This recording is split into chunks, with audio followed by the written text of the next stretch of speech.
the landing was at a nearby little airport or a little strip and so on. And when they landed there, it was a remote area. How are you going to repair this aircraft? A few people who were on it, it was a small plane, they were, quite surprised because they landed it in such a remote place. No one's there to repair it. They would have to wait, definitely. So the doctor asks the captain or the pilot that, you know what, how long are you going to be? He says, no, we're going to be quite long. Well, I need to get to that area. Look, he says, it's just a 3-hour drive by vehicle. So why don't you just go by road? And you can go there and get there. He says, okay, good idea, because this is going to take long.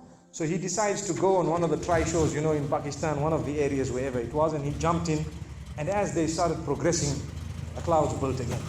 And the lightning was striking, and the rain started pouring. And it was pouring so much that their vehicle could not move much more because of the mud and because of everything else.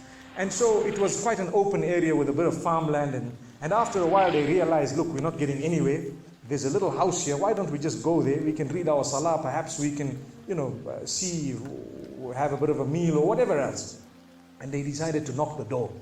Strange people, strange land, far off, out in the rurals.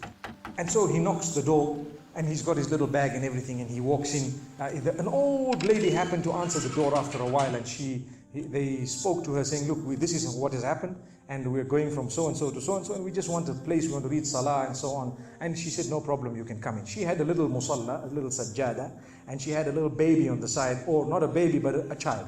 And the child, every little while, she's actually checking on the child, and she's sitting on that musalla making dua and reading her own salah. These people fulfilled their salah, did whatever they had.